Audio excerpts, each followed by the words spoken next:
ओम नमो भगवते वासुदेवाय नमः। आप सभी कमेंट में ओम नमो भगवते वासुदेवाय नमः जरूर लिखिएगा। आइए आज की वीडियो में एकादशी व्रत कथा का श्रवण करते हैं। महाभारत के समय की बात है, जब पांडव वनवास में थे। एक दिन धर्मराज युधिष्ठिर ने भगवान श्री कृष्ण से पूछा, हे माधव, कृपया हमें ऐसा व्रत बताइए जिससे हम अपने सभी पापों से मुक्ति पा सके और मोक्ष प्राप्त कर सके।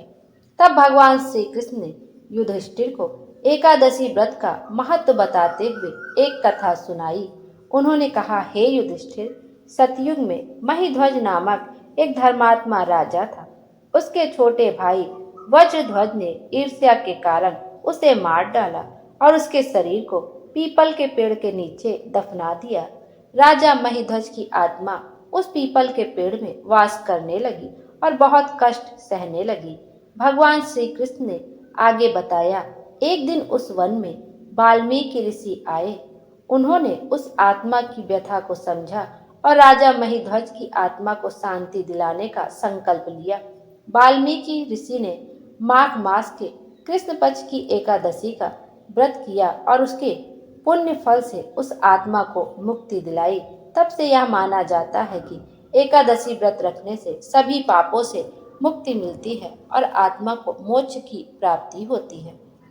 भगवान श्री कृष्ण ने कहा, जो व्यक्ति एकादशी व्रत को विधि पूर्वक करता है उसे धन धान्य सुख और समृद्धि प्राप्त होती है।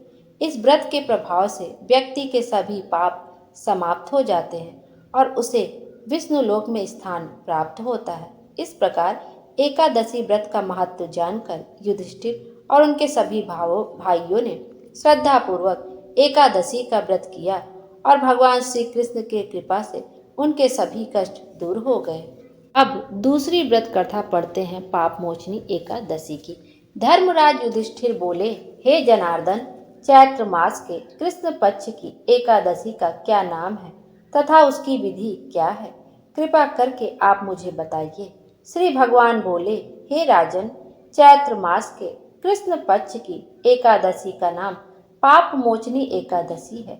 इसके व्रत के प्रभाव से मनुष्य के सभी पापों का नाश होता है।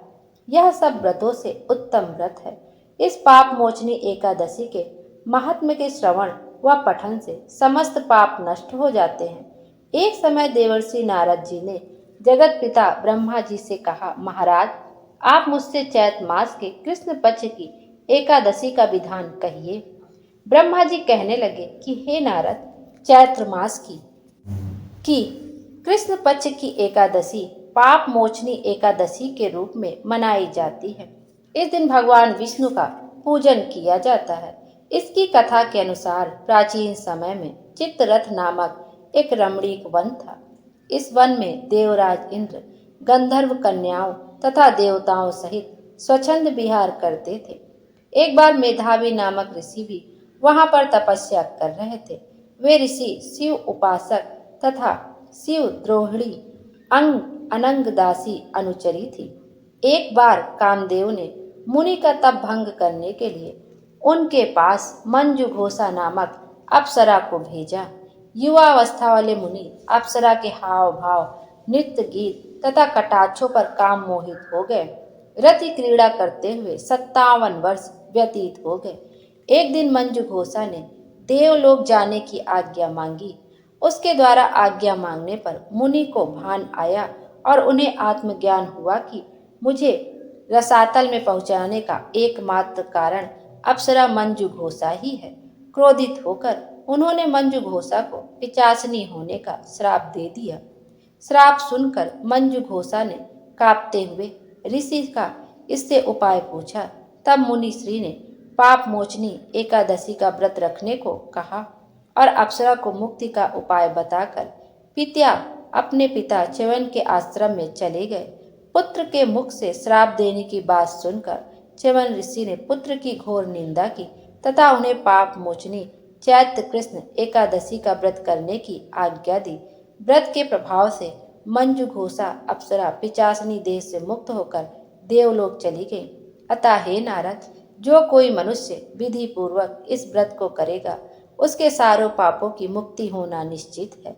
और जो कोई इस व्रत के महात्मा को पढ़ता और सुनता है उसे सारे संकटों से मुक्ति मिल जाती है। बोलो विष्णु भगवान की जय। विष्णु भगवान हम सब की मनोकामना पूरी करें और हमारे जीवन को खुशियों से भर दें। Thank you.